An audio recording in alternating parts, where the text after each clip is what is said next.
เอาอีกแล้วทุกคนต่ออีกทีหนึ่งอีกแล้วอันนั้นคือผมแบบจ่อหน้าข้างหน้าพัดลมครับอันนี้คือข้างหลังพัดลมนะครับดูนะ3 2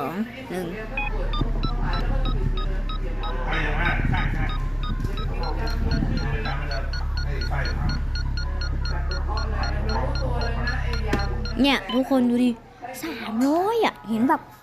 กระตาเลยอ่ะทุกคนอย่าลืมกดติดตามนะพอเหอะ EP 1